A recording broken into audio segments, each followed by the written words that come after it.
everyone. Thank you to everyone who is joining us this morning for our webinar on advocacy and gender justice for the 16 days of activism. We're really glad to have you here.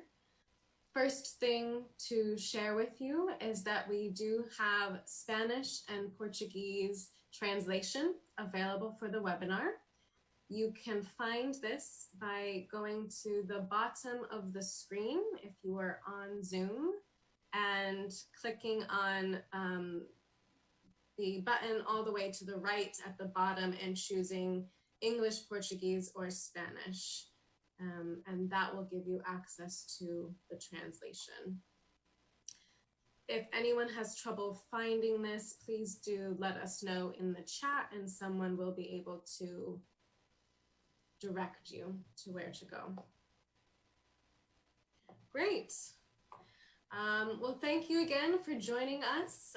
We are really happy to have you with us this morning with our wonderful panelists and speakers who will be sharing their perspectives and experiences on advocacy and gender justice with us. My name is Jillian Abballe. I work as the Advocacy Manager and Head of Office in New York for the Anglican Communion Office at the United Nations. We also have with us Amal Sarah, who serves in the Women Development and Service Society in the Diocese of Rhine Church of Pakistan, who is also a young social activist. We also have Rhine Toby Koloti, a Gender Education and Transformation Officer at the Anglican Students Federation in the Anglican Church of Southern Africa. And we also have Ruihana Paenga, who is a counselor on the Anglican Women's Studies Center and works as the National Youth Advisor focusing on Indigenous youth in Aotearoa. So we have a great conversation to engage you in. We will also be asking for audience participation. So for those of you that are on our webinar, we hope you will join us in sharing some of your ideas, and we will let you know how to do that when we come to it. This webinar is the last in a series of 5 webinars that the Anglican Communion has hosted over the course of the 16 days of activism. For those who don't know, the 16 days is a global campaign that runs from the International Day for the Elimination of Violence Against Women to today, which is Human Rights Day, every year. And it calls for the elimination of gender-based violence, and organizations and individuals from all over the world participate in this campaign. The Anglican Communion and its 41 provinces across 165 countries have been active participants in the 16 days campaign for many, many years. And this year we had a social media campaign, which you can find on our Twitter accounts. And we also had this series of webinars, which has been led by the Anglican Communion's Office's Director for Gender Justice, Mandy Marshall. A huge thanks to Mandy, who has put a tremendous amount of work into these webinars. And also a thank you to Marla Teixeira, who works for the United Nations team at the Anglican Communion Office, who has also done significant work to support this campaign. I do want to let you know that if you are using social media, you can follow us on Twitter and using the hashtags Anglicans and GBV, and we've both pasted those in the chat. So you can find the Anglican UN Twitter account and the Anglicans and GBV account in the chat. Great, that's enough talking from me. But I do want to give you a few more pointers on Zoom etiquette. Please make sure to mute yourself when you're not speaking. This is mostly for our panelists. We won't be able to hear the attendees. Please use the chat box for introductions only. If you ask a question in the chat box, we might not catch it, but there is an option to ask questions. At the bottom of your screen, you'll see a Q&A box. If you open that and ask a question in that box, we will be able to take the time at the end of the webinar to answer it. And you can be posting in there throughout the webinar And at the end, we will make sure to give time to our panelists to answer your questions. Again, there is interpretation being provided, so please utilize that function if you would like. At the bottom, you can click on the button all the way to the right. And also know that the webinar will be recorded and available on YouTube. It's being streamed live on YouTube as well. For those that are watching on YouTube, you might not be able to participate in our engagement, our audience engagement exercise, but we hope you'll be thinking about the questions as they come up. Okay, great. That's all the logistics. Let's get to our discussion and hopefully get to hear from our amazing group of speakers very soon. But first, we want to hear from our audience. So please bear with me. We've never done this in a webinar before, but we are going to try it. So I'm going to ask you all to go to menti.com. I've posted it in the chat. If you go to menti.com, and our speakers can do this too, and you enter that code 149872, you will be able to answer the question, what does gender justice mean to you?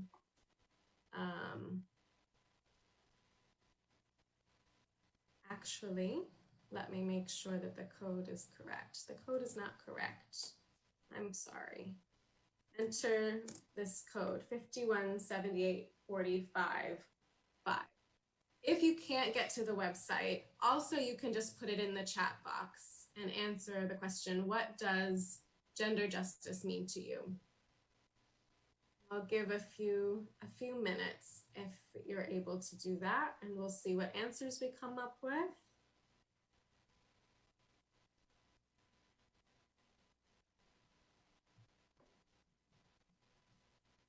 So again, if you go to this website, menti.com, and enter the code 5178455, you will be able to answer the question, what does gender justice mean to you?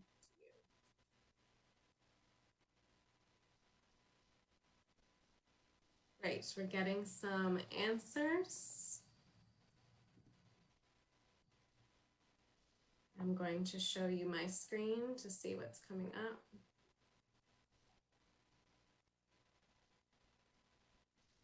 Great, so people are answering for all genders, freedom, equality, women living without fear, righteousness, opportunity. Equality is showing up as the word that's coming up the most. It's the biggest one in our word cloud. Mutual respect, human right, fairness. Great. Dignity for all, equal opportunities. Freedom and equality seem to be the biggest words that are coming up. Wholesome relationships, safety. Great. Thank you so much, everyone. We have one more for you. And I'm going to give you a new code for that website. And the question this time is, what does advocacy mean to you? Let me just give you the code. So be thinking about, what does advocacy mean to you?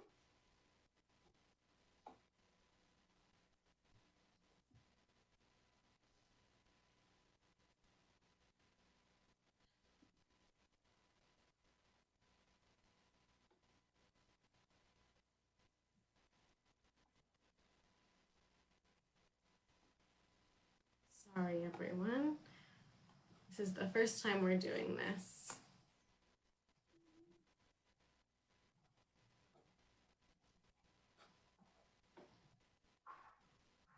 Okay.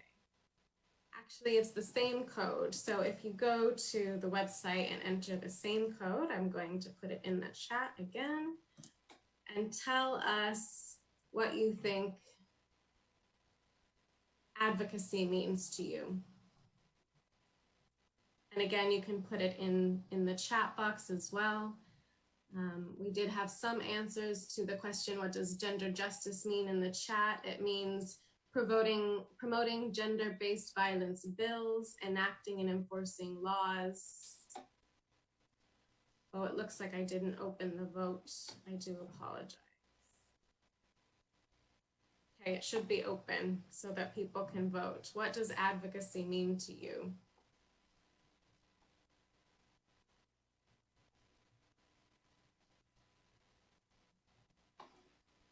Great, we're getting some results here. Share.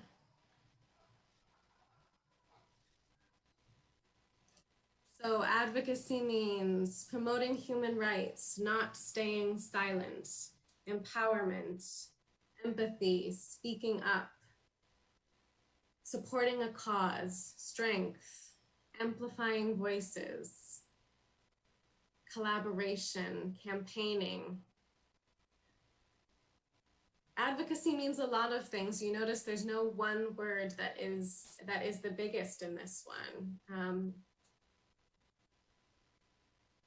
We're seeing a lot of speaking out, education, strategy, compassion, perseverance, mobilizing, positivity. These are all great. These are all great answers. Well, thank you so much for testing that out with us. We hope that's gotten your mind going on what advocacy and gender justice means to you. And now we will have the opportunity to go to our panelists to hear from them. So I'm going to go to Amal Sarah first. Amal serves in the Women's Development and Service Society of the Diocese of Rhine Church of Pakistan as a young social activist. She is pursuing her postgraduate degree in environmental sciences from Foreman Christian College University.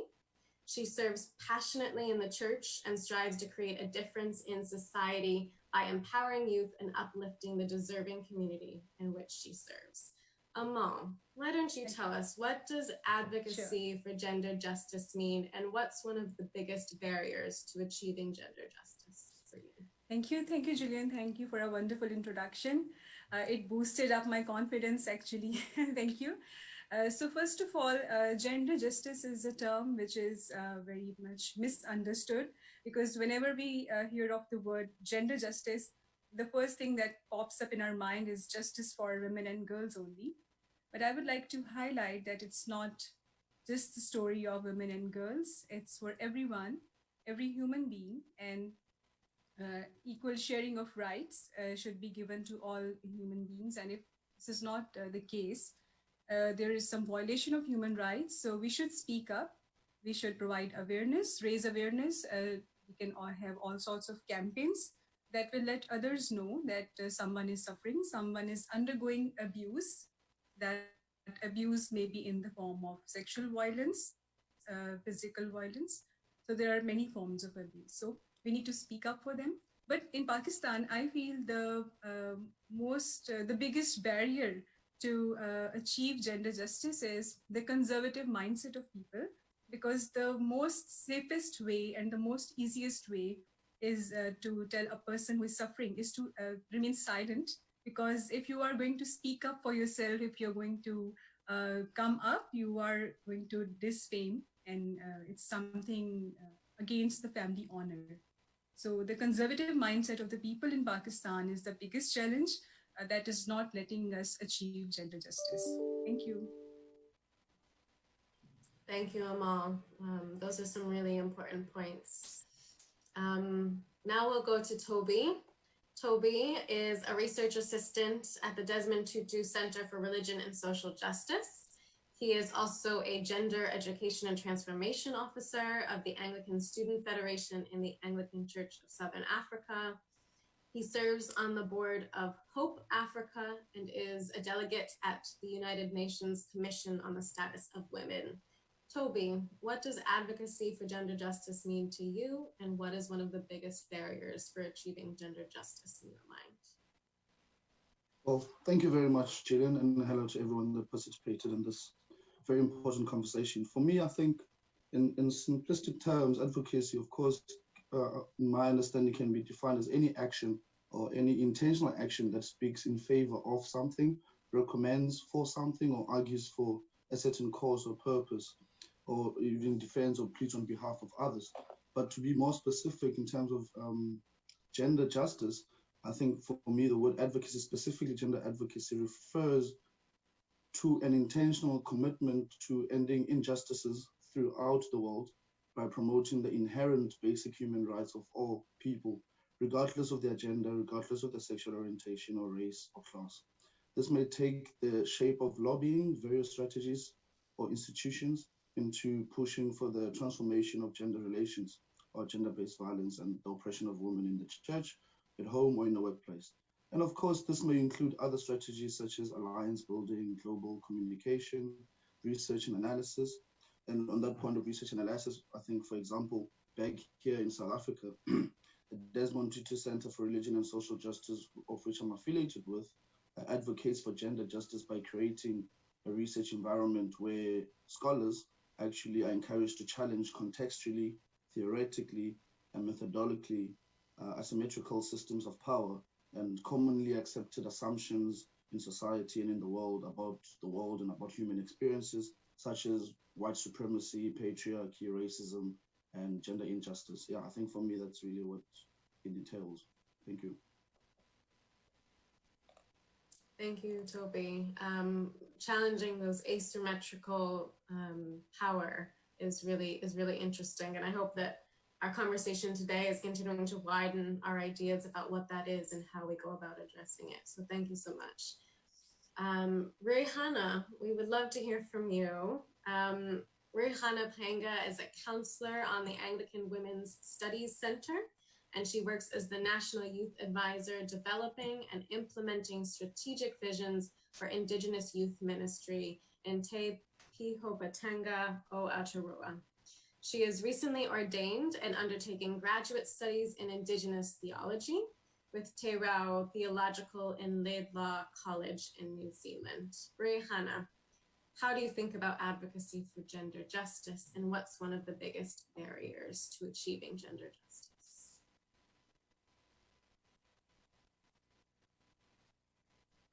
Ruihana, you're muted still, so we can't hear your wonderful answer yet. Great. I agree with Amal and Toby. It's hard to, just from the feedback from the panel, the participants, the range of responses and that freedom and equality, obviously, were the ones that stuck out. But you know, in the Anglican midwife of the mission statement, that one of our missions record to is the transformation of understructure. And so just picking up on that, I was at a meeting discussing the unjustness of our justice system here in New Zealand and the disparities of Indigenous and Pacific people that are incarcerated, and largely due to the system. But a wiser older person said, you know, there's more roots to the problem than there are branches on the tree. And so it's that systemic, deep-rooted, intergenerational, cross-sectorial failing that have led to the disenfranchisement and the disempowerment and the subjugation of certain people and people groupings. And I guess the hope for us is we have all been fortunate, and there's many people whose shoulders we stand on, that we are part of transforming that. And it's the way we go about it. It's the way we go about knowing those are the problems, experiencing from the different walks of life that we come from, whether that be culturally, whether that be classist, whether it be religious, and knowing from that's our sort of our strength, our the place that we can stand on to tackle some of those vast, wide-ranging issues and systematic failings that we have. So just to go back to the tree analogy, I guess it's about how we graft some of the goodness from the trees that we already have, or just cut it down and plant a new tree. You know, the challenge is we're probably doing that, but we're not sure in exactly how well that's working and whether we have the right balances and checks to know, yeah, this is a winner and this works well for this group. Or, but again, I think that's just my perspective in terms of there's other cultural and societal challenges that we'll all face, but going that next step to how we approach it and how we approach and tackle and find our niche is it's I guess the exciting work that we're all part of, and we have the opportunity to work together and tackle those issues. So yeah. Thanks, Ruihana. To continue with the tree analogy, it sounds like some of what advocacy is choosing which trees to nourish and water, which new ones to plant. We're trying to figure out what in the ecosystem we need to address and work with to promote that real change that you're talking about. Well, thank you all for answering this question and getting us started in our discussion. Now we're going to have an opportunity to hear from each of you a little bit more on some of the things that you're working on, and a little bit more about how you see advocacy for gender justice. A reminder for your presentations to speak slowly so that our interpreters can make sure that those listening in Spanish and Portuguese can hear all of the fantastic things that you're saying. But without further ado, why don't I hand it back to Ruihana for us to hear a little bit more about some of the work you're doing and what you want to share with us.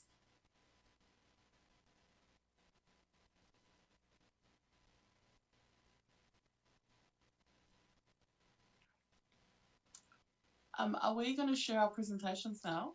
Sorry, I wasn't. Yes, if you can share your screen, unless you need me to share mine, but oh, Mandy seems to have it open for you. Okay, your presentation is shared.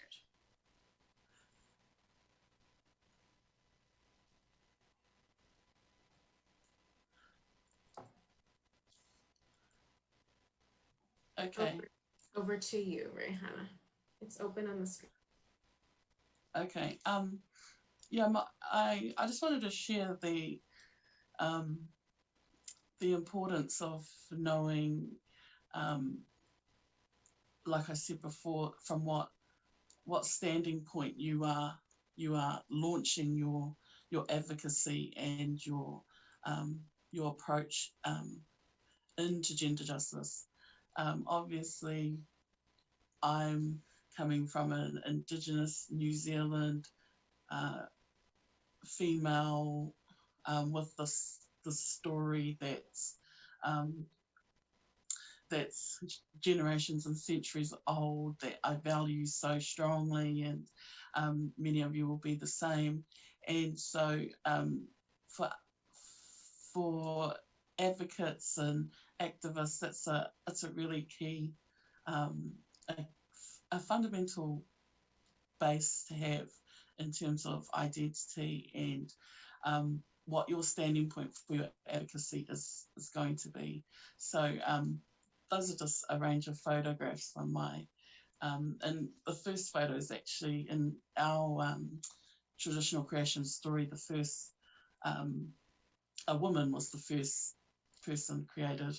So some of those, so that's basically my starting point. That's been handed down to me over generations and generations to today. And so through all these people that you see here. So that's just my starting point. But could you go to the next slide, please, Mandy?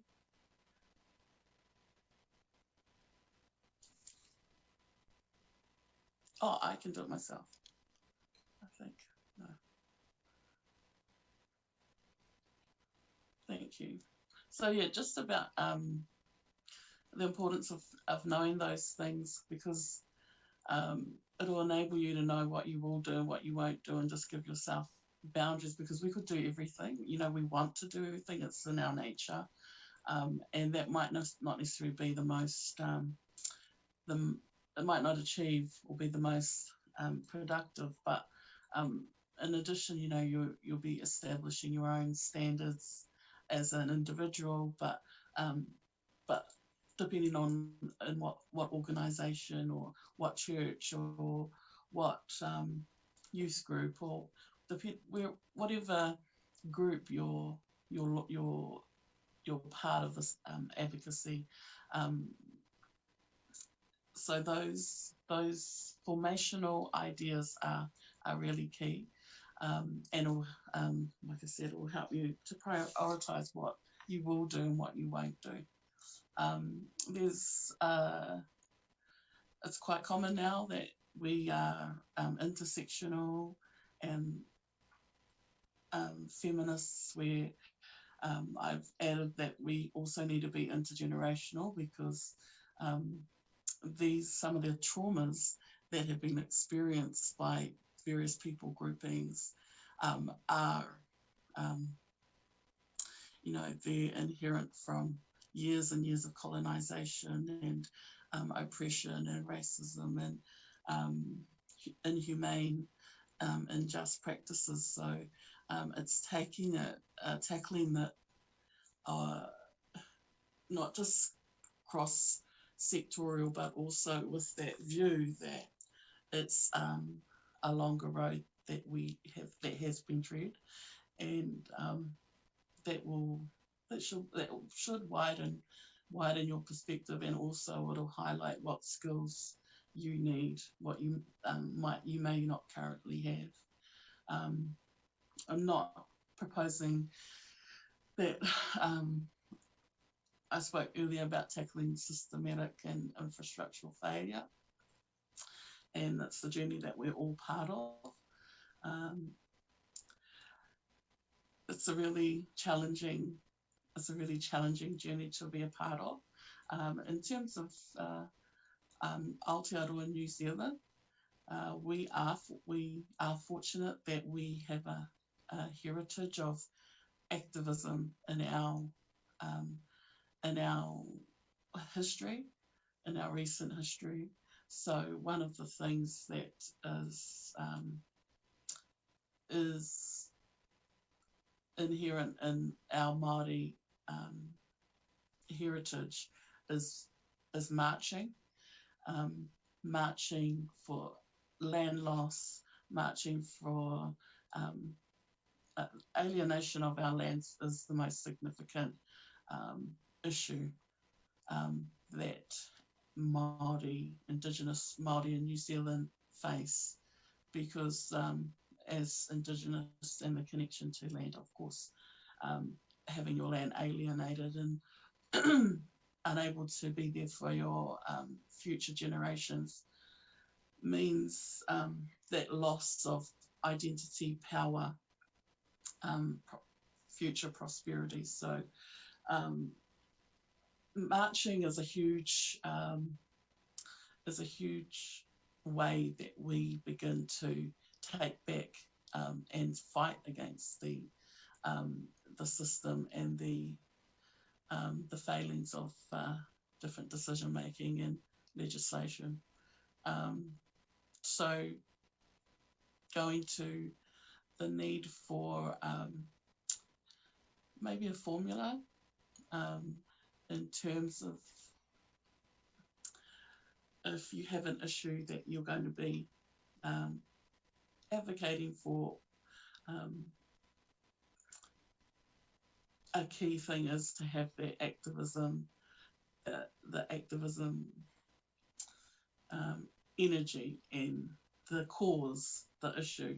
You might not necessarily be the activist yourself, but you need to know the issues that you as a church organisation or as a youth organisation can begin to approach, strategise your advocacy. Those photos there are just land mining. The government were threatening to open up mining on conservation lands in New Zealand. So the activism that was caused wasn't just by the Indigenous, it was by all New Zealanders. So as a result, the advocacy support that that layered that activism was quite significant. And the church needs to find its role in these issues, because one could just be to be that pastoral care, but it could also do much more. So we need to be asking the activists exactly how we can advocate, and if we're not part of that activism, then identify just to what length that we need to be part of that. And in one way we can do that is to attract allies for the cause. So you never know at the decision-making table who is an ally just by sort of their general profile. You never know, and that an intersectional feminist could actually be someone you'd least expect. So it's important that your usually your allies are come out of forming relationships or through other allies that you may have. I said earlier, I think we need to have some checks and balances, and perhaps having just a quote from the current president of the Law Society of New Zealand, the first Samoan woman, is a good ally is completely selfless, doesn't seek credit for themselves, knows when it's time to be quiet but when to be loud. And sometimes you have to step aside as well, so that ongoing advocacy cause is the thing that you put at the centre, so that the issue can be progressed, or you can gain someone's. This is just a snapshot of not a standard New Zealand district council, but this is our local district council, and you would think that these the two on the right are the Indigenous people, and you would think that the woman actually just was wondering who would you think might be allies to them from this group just by meeting, and sometimes you have to go in thinking about that. You would think it would be the woman, but you'd be actually surprised that depending on the cause, some of the women are more aligned to the majority group, depending on what issue they're advocating for. So it's what I'm trying to say. It's not always. Sometimes the gender justice fight can be difficult, when, yeah, women are, we just expect a certain woman to be a certain mold. So I'm getting a note from Jillian that I'm up over my time, but I'll leave it there. And just quickly to finish off, this is an actual example of advocacy, of activism advocacy by the House of Sarah, the Anglican Diocese of Polynesia, working with UN Women in advocacy partnership and other senior faith leaders in advocacy partnership to train local activists, resulting in the announcement by the Fijian government that they would fund a five-year gender-based violence strategy funded by the government, and they just announced that at the start of the 16 days of activism this year, so on November the 25th.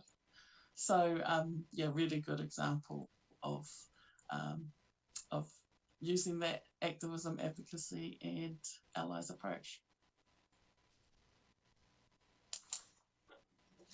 Thank you, Ruihana. I have to say the most painful task of someone who's chairing a meeting is having to keep it moving and cut off all of the other amazing things that you were going to share. But thank you so much for what you did share, and I hope we can keep bringing some of these out in our question and answers section. One of the things that's sticking out to me from what you were speaking about, Ruihana, is the church's role and the church needing to find its role, and this question of what role should the church play in the ecosystem of social change. This is a really important question. I'm sure a lot of people on the webinar are curious about that. And I have a feeling that Toby might have some ideas for us as well. So Toby, I'm going to hand it over to you. Thank you very much. I'm just getting my screen out quickly.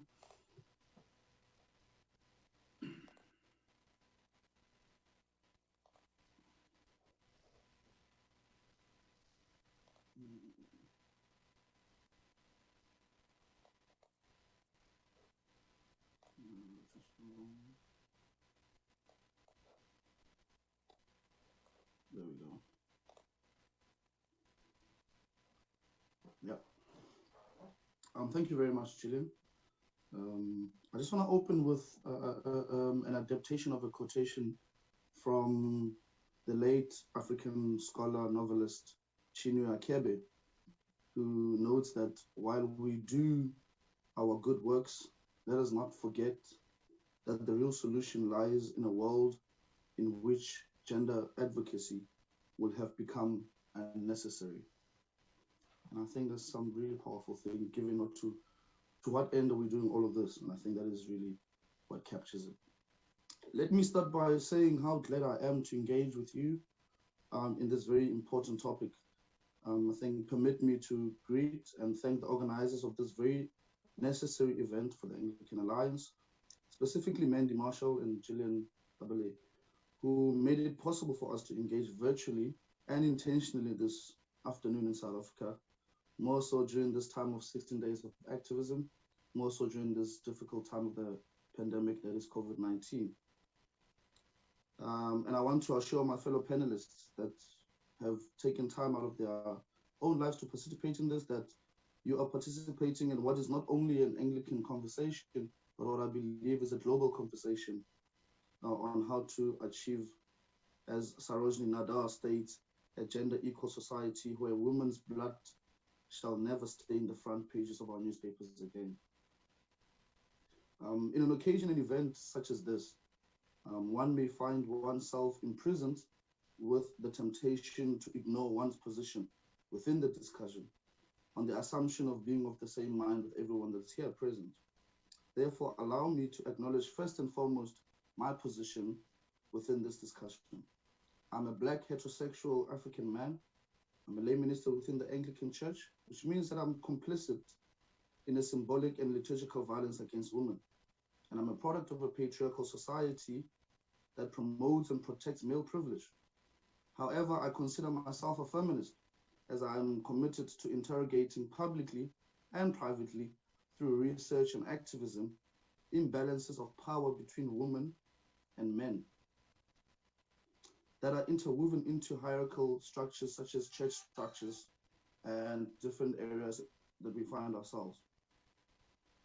I state this simply because I believe that advocacy for gender justice must invariably and requires acknowledging one's privilege and personality. As men doing research or activism within this field and environment, we need to acknowledge that the world extends courtesies to us over our fellow women colleagues. If you are a heterosexual man, you are privileged because you are simply a man. In what ways does that then blind you to the experiences of gender-based violence victims and survivors as you try to engage in the conversation around gender activism and gender justice and gender advocacy? You see, I believe that gender advocacy requires each of us to check our privilege while doing so. Now, to get to the essence of Toby, I'm so sorry to interrupt you. One of our interpreters is asking you to slow down just a bit so that they can translate. I'm sorry. I know you're passionate, but thank you for slowing down just a bit. Not a problem. Now, while media attention seems to suggest that clergy sexual abuse occurs primarily in the Roman Catholic Church, and specifically with children or in the so-called unregulated charismatic churches between charismatic leaders and pious women. The several reports of clergy sexual abuse in different denominations from all over the world suggest otherwise. South Africa is no different, and the multiple cases of clergy sexual abuse from different denominations in South Africa, including the Anglican Church, is alone proof that clergy sexual abuse is not only limited to the Roman Catholic Church or the so-called unregulated charismatic churches in South Africa. Now, from my experience as the Gender Education and Transformation Officer within the Anglican Student Federation, as well as a lay minister in the church, I have observed that sexual violence against women is not only prevalent, but is on the increase. This prevalence and increase in sexual violence is despite in the presence of sermons, letters, public statements, resolutions, and policies passed by the church condemning gender-based violence. While the Anglican Communion is clearly responding in some measure via the process of pastoral care, advocacy, campaigns, and different policies and resolutions against clergy sexual abuse, there has been minimal critical interrogation of such measures. This presentation, therefore, seeks to illuminate the dangers of ignoring issues such as clergy sexual abuse when advocating for gender justice within the church and society at large. Now, for me, I'm quite well aware that gender justice is a core principle of the Anglican Alliance, which is an effort to see women and men, girls and boys, living in a just, equal, and mutually supportive relationships with each other, recognized as made in the image of God. However, in different provinces around the world, our church and agencies in the Anglican Communion are committed to ending sexual violence. However, little has been done to interrogate the role of silencing, reconciliation, self-blame, or victim blaming, whilst advocating for gender justice against victims and survivors of gender-based violence. You see, when it comes to clergy sexual abuse, I find that reconciliation is not a very effective way of responding or repairing or healing to the abuse of women by their priests. Reconciliation only breeds silence from the victim or perpetrator, whose power and agency has already been taken away, not only by the physical and sexual trauma, but the process of encouraging her to reconcile with her perpetrator. I wish to present you with a few other cases where men have shown clearly that they believe they are entitled towards female bodies outside of the church. In South Africa recently, a young actress, whom I will refer to in this narrative as Palesa to protect her identity, she got a job to act in a top telenova soapie during the COVID-19 lockdown. However, a male producer of the show made sexual advances on her and threatened to not hire her if she does not sleep with him. Palesa, in fear of losing out on an income during such a crucial time such as a pandemic lockdown, conceded and slept with him. In reaction to this, some comments from the public and other celebrities argued that Palesa should not have agreed to sleep with the producer, that by sleeping with him, she's only perpetuating the sexual violence within the industry of telenovas. In 2017, a British retiring judge, Judge Lindsay Kirshner, faced accusations of victim blaming when she used her final court case as a plea to women to protect themselves from rapists by staying sober.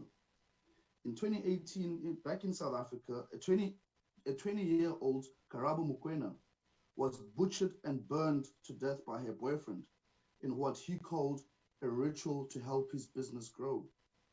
In response to this, the Minister of Women in the Presidency, Susan Shabangu, tweeted and said that Karabo was weak, and as a result, she stayed in an abusive relationship, which led to her senseless killing. Now, all of this for me, what seems to be as a common denominator is this quickness to have a victim-blaming approach in any of these cases. And I wonder if, as a church, are we complicit in that? And if we are, what would then be the right way, or perhaps an approach that will be nearing the right way when you approach issues of gender advocacy? Gender is not an easy conversation to have for both men and women. It is extremely hard to have in Africa due to the dominant discourse that see gender equality and diversity as un-African. To bring up any topic on gender abuse in some of the most rural, remote areas in South Africa is sometimes encountered with an immediate resistance. I must note that this observation is not to insinuate that conversations about gender justice are easily had in urban areas or in the Western part of the world. These conversations around gender affect us all, for patriarchy is one tool which cuts across all nations, cuts across all classes, cuts across all cultures, and cuts across all economies, as alluded by the former Chief Justice Albie Sachs. I argue that gender justice and advocacy is a conversation that is very important to have nonetheless, because the church is implicit in its leadership strategies, in ordination strategies, how they respond to intimate partner violence, clergy sexual abuse, and other patriarchal liturgies that we find when we do our common prayers. But what could possibly advocate for gender justice, and what would it look like? Well, I think for my presentation, what I'm trying to show is there's various ways that we can engage gender advocacy. And what I want to bring to the fold is how in a research center such as the Desmond Tutu Center, we try to engage it. We have one of our scholars, as I alluded earlier, the Desmond Tutu Center tries to disrupt asymmetrical power systems. And we have within our midst Dr. Megan Robertson, who recently explored lived experiences of queer clergy in the Methodist Church. She did this in order to understand the complex relationship between institutional power and the ordinary lived realities of the clergy. Another member of the center is currently finalizing a PhD dissertation, and she's looking on possible interventions for perpetrators of gender-based violence. Her name is Ms. Elizabeth Peterson. You see, these types of research that is intentional and based on lived experiences of people is what gender activism and advocacy for me looks like from an academic point of view. For I believe seminars. Toby, I'm so sorry. We have to move on to Amal soon. Could you wrap up your last thought there, and then hopefully we have a chance for some Q&A. I think my last thought is that, thank you so much, Jillian, for that. All these interventions must concurrently and commonly work together in collaboration. And I think the economics of violence, as I said in that last quotations, that are very devastating and no one gains anything. And I think everyone loses, and we have to turn this around as we face COVID-19. And I think we can just read further out on the screen. As a church, I think we need to be committed to project the theologically and theoretically and practically interrogate issues of racialized patriarchy and gender oppression in the world and in the church specific. Thank you so much. Thank you so much, Toby. And those last few thoughts that you had in your presentation are touching on some of the questions that we're getting from the audience and from our attendees. So hopefully we will get a chance to at least answer them shortly at the end. But now we want to hear a little bit from Amal and your experience. Amal, over to you. Okay, thank you very much, Jillian. Thank you for this opportunity. And before I move on to my slides, I would like to, first of all, thank you for this and to everyone who are hearing my story. It's all from the heart, and I would make sure that it touches your heart. And I would like to take you all back to early 2000s. In early 2000s, when the Diocese of Rhine, the Church of Pakistan, we were already in a continuous struggle to empower the women, children, and the men also. There were some women who were the female sex workers from the local Christian community in Pakistan. They approached our then Bishop, Right Reverend Samuel Azariah, and all these women shared with the bishop that we are living in such a terrible situation. We are facing domestic abuse. Our husbands who are drug addicts, they beat us when we ask some portion of money from them. So the bishop collaborated with the women's department, and together they formed a team to help these women come out of such miserable condition.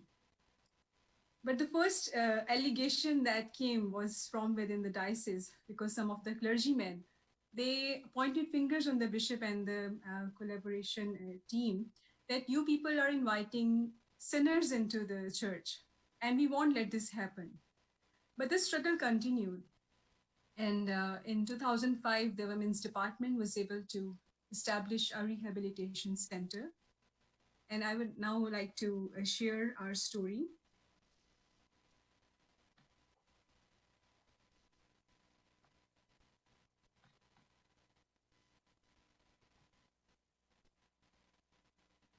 In 2005, we were able to start a rehabilitation center in which we decided that we are going to provide midwifery training for females who were usually, in the first batch, they were usually the daughters of all those female sex workers who requested us that we don't want our daughters to face the same terrible conditions that we are.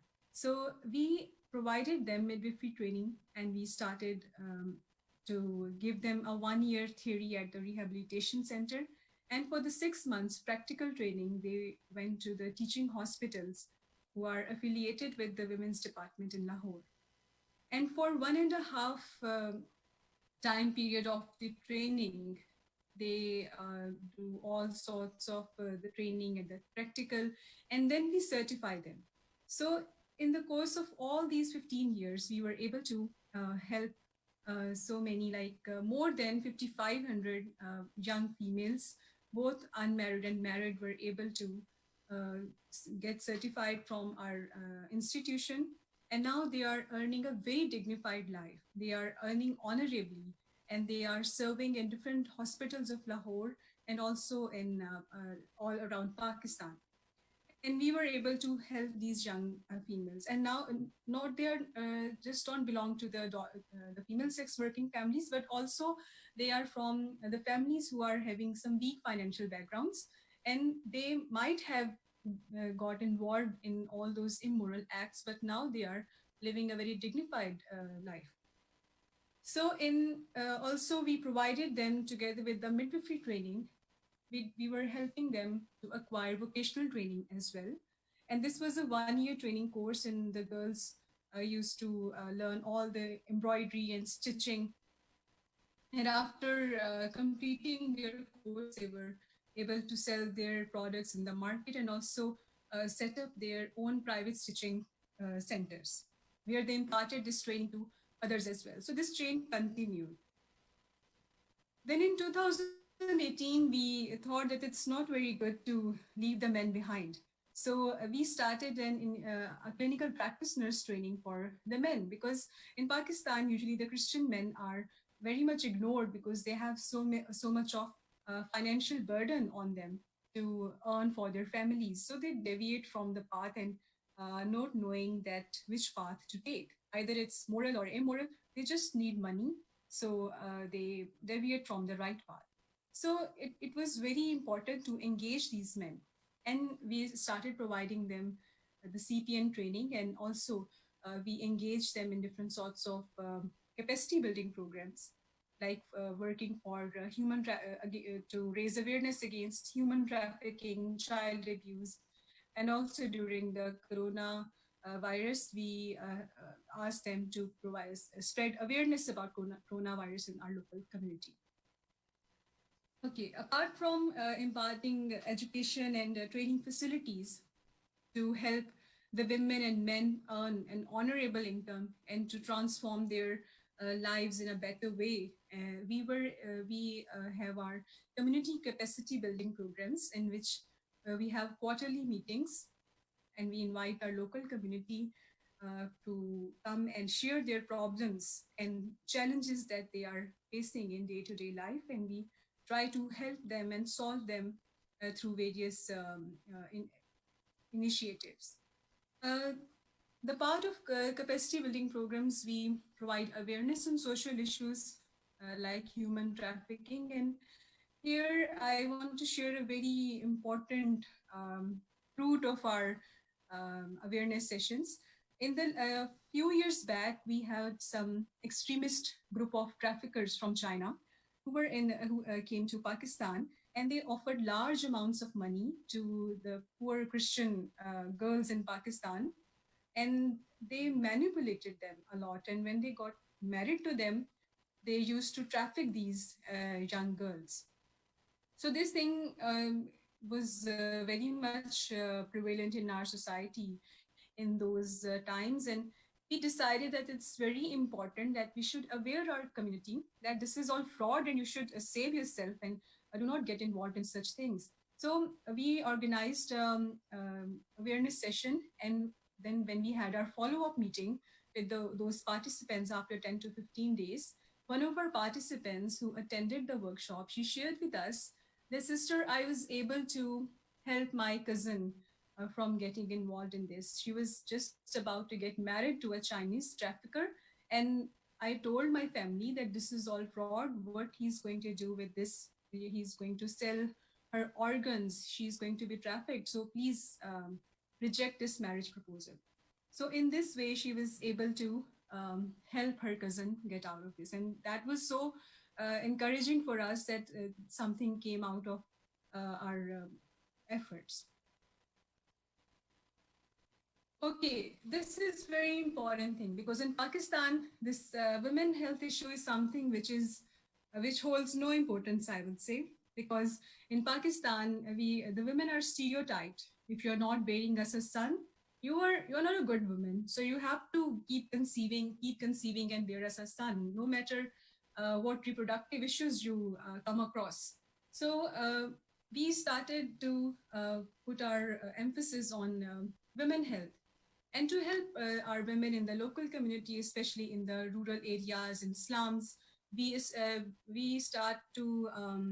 collaborated with the Cancer Care Hospital in Lahore, and we organized free mammography camps, free medical camps. We also have a daily clinic facility at our local rehabilitation center. And together with that, we provide them health awareness on different issues, like diseases like breast cancer, cervical cancer, HIV/AIDS. So all these things we are all doing throughout the year. So that the women whose health is very much taken for granted, we should help them, because they are the architects of society. So we should help them and with their health. Okay, this is the most interesting topic that I would like to share, since I'm here for advocating towards gender justice. So this is something which is very important and I would like to share with you all. Domestic abuse awareness campaign we started in October 2020 after the lockdown gave us some relief. So we were able to engage with our community, and we had our domestic abuse awareness campaign, in which we were able to approach the people at the grassroots level. And these are some of the parishes you can see. These are parishes of our diocese, and we were able to engage with them. First, we had our main workshop in which around 100 people attended. There were so many people who attended, but then we went to the grassroots. We went to these 3 villages, and this was basically a series of 4 seminars or workshops, you can say, in which we engaged both men and women with an equal ratio. And there were 10 men and 10 women. And we engaged them and provided all this awareness about how they can protect themselves. And also if they see someone in their surroundings who are facing domestic abuse, so what should they do as individuals, what they can do. So we provided them awareness on different helplines that are working in Lahore to eradicate domestic abuse. So this is something, a very brief introduction to our work, what we are doing to eradicate gender-based violence. These are some of the practical steps the church that is doing. And I would like to encourage everyone to not to blame the government or the state every time, or say things like that, what the church is doing, what the state is doing for us. You need to remember and analyze yourself first. What are you doing? Because state have all those policies and acts, the church is doing its contribution as well. But it's important to ask, what am I doing? Am I stopping something that is happening in my surroundings, or I'm just closing my eyes and saying, oh, okay, no, this is not my concern, so I should remain out of it. So it's important that when the state is doing its part, when the church is trying to do its part, we as individuals should also do our part. We all use social media. We are all using Facebook. We are all active on the WhatsApp every time, on the Instagram every time. So just posting pictures and stuff. It's important that we should also use these platforms in a productive way and to spread awareness about these issues that would help the civil society, that would help the NGOs and the church in eradicating gender-based violence. Thank you very much. Thank you, Amal. Thank you so much for that presentation. I hope that it's clear to everyone that's listening in that all of our speakers today have a wealth of knowledge and experience to share with us. And an hour is clearly not enough time for us to do that in. I mean, they've all thought really intentionally about what to share. Ruihana is up at 3 o'clock in the morning in her time. So they're all very dedicated. We're all very dedicated to this topic. I know that we have run over time, but if the speakers are okay with it, we can take at least a few minutes for last comments and questions. Is that okay with all of you? Amal, Ruihana, Toby? Okay. Okay with me. Yeah. Thank you. Thank you. And thank you for those of us that are staying with us online as we do a final round of questions. So we have gotten some questions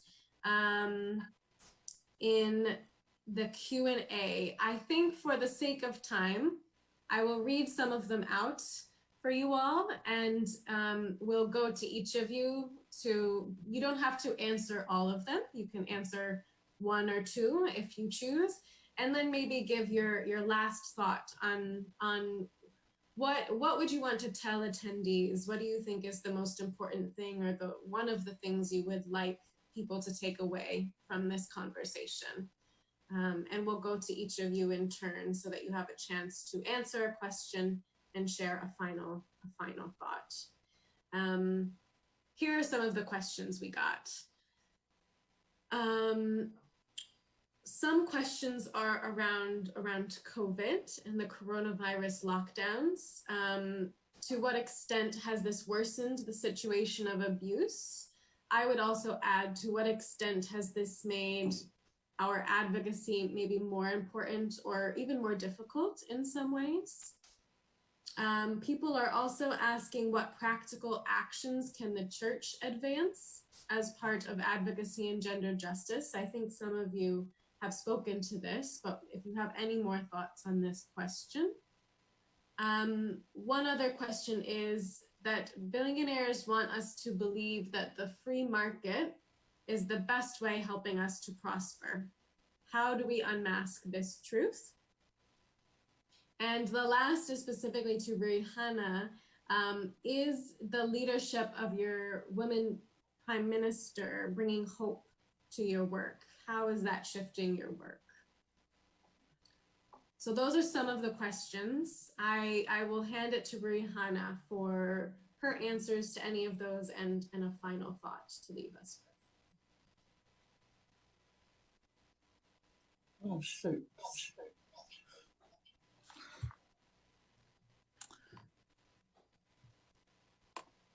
Okay, sorry.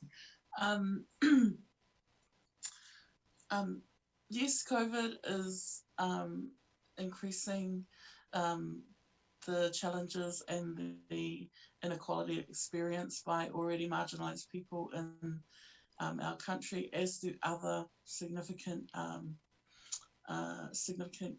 events that, unplanned for events. So what do we do? Yes, absolutely. That's the question we're all needing answers for. What I think is working is what Amal shared with the work that they're doing in terms of women and grassroots women knowing what the need is and organising themselves to be trained and to be supported, to identify allies, to promote that message. It's what they've done in Fiji. It's what we as Indigenous people strive to do. And that model of grassroots empowerment, leadership and self-determination needs to be advocated for at every turn. The challenges that Toby spoke about, there needs to be broad discussion about it, and it's hard to fully understand how that impacts rather something like grassroots solutions, because when I was listening to him, I thought that's another layer upon another challenge that exists for trying to implement that grassroots solutions.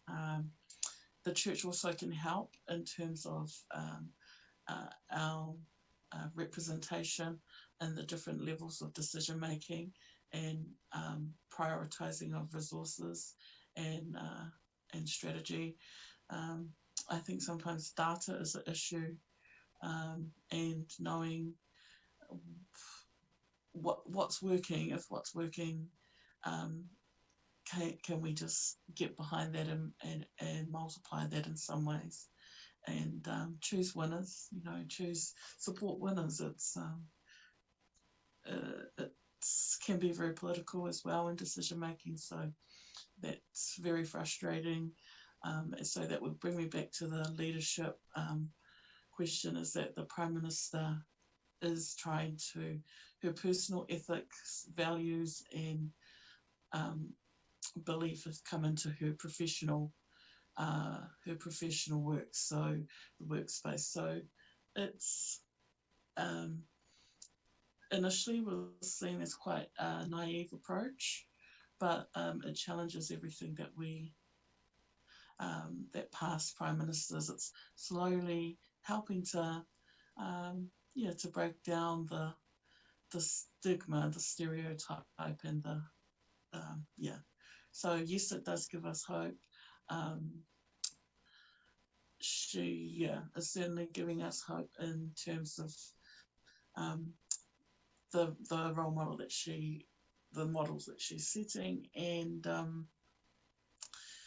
as long as self-determination is not impeded or it's not subjugated again, then I think that sometimes, like Amal was saying, the government thinks they have the solution, well, really, we believe that we have the solution. So, yeah, thank you. Thanks, Ruihana. Toby, do you have any thoughts, reflections, and last words on our panel today? I think for me, thank you, Jillian. I think for me, I want to specifically talk to the issue about what practical actions can the church do, and my reason for that is that I find that conversations around gender justice, as I said in the documents, they are there. It is quite clear that the Anglican Communion is responding in some way. But however, I do feel that there is a huge resistance to challenging the ways in which we respond, and to be able to acknowledge that we might fall short. So, for example, as a church, how far are we willing to really have a gender justice church or a gender equal church? And to what extent do we say then we can't go and explore these marriages because they go against church doctrine? Yet we know very well that they actually go with gender equality. And I think we need to be quite honest with ourselves and about how intentional we are to actually achieving a gender equal society. I think resolutions can always be made, but they're not actually passed. If you look at our church leadership, it's still mostly men. But yet our documents are there to say we need representation, we need this and that. But yet, so I think there's a deeper root problem that needs to be solved than just to have resolutions passed and sermons and liturgies. I think there's a deeper root thing that we need to actually interrogate ourselves as to whether we are intentional about the work that we do, or we're just doing it to tick the boxes. I think I'll leave it there. Thank you. Yeah, thank you, Toby. We know that the policies, the resolutions are important, and yet we know that we have to go deeper there. So thank you. Amal, please, would you like to answer some questions and leave us with some final thoughts for our conversation? Yeah, sure. There is one question that attracts me the most, and that's what the role of church. And many of the clergymen might be listening to us today. So I would like to share with them that please include your youth in the works of ending gender-based violence, and instill in their minds that we are all created in the image of God. We are all equal. We have to share our resources, opportunities equally. There are so many positions in the church, in the parish committees. The elderly people, they do not let the youth come in front. That's my personal experience. And if a young person is saying something important, they would say, no. You are a young person, you need to learn, you need some more exposure. Maybe you don't know, we know better than you. So that's the case, and they humiliate in a very bad way. So I would request everyone to let the youth come in front and impart this knowledge into them that Jesus Christ, when he was doing all these, I always say that he was the best social activist. He was working in the community, he was working with the community, for the community, and he did not distinguish everyone that who is a sinner, he actually came for the sinners. And who are we to say that, okay, you are a sinner and you cannot come into the church? We have made walls around the church. And so it's time that we should start the church beyond the four walls. This concept is very important, and we should tell our youth to, come out of the boundary of the church and broaden our horizons and work for ending gender-based violence. The very important thing that I would like to share that in terms of laws and policies that we were talking about, see, the law and the acts and the policies are always there, but they do not become operational until we speak up. because if there will be violation of rights, so definitely there will be something. The law is in the books, but it is in the books. It's not being implemented because we are not speaking about it. We're not speaking up. So it's the role of church as well to provide legal awareness as well to the congregations, especially the youth, women and males as well. So this will be a very good contribution from the church to empower the youth, to bring them in front, to provide them legal awareness, and to help them instill this knowledge into their minds that we are all equal. You are not, the males are not the superior ones, and they are to rule the women. This is, we all have to go hand in hand to end gender-based violence. So thank you. Thank you very much. Thank you, Amal. Thank you, everyone. I wish we had more time. I wish I had time to reflect back all of the incredible points that you shared in this conversation, but we are over time. We hope that you all on the webinar enjoyed the conversation. We hope you will continue to engage with us on social media, on our websites. You can find the information there. You can rewatch this webinar on YouTube after it's posted, and just many blessings for the continued advocacy of the people on our call, our speakers, and we look forward to continuing this work together. Thanks, everyone.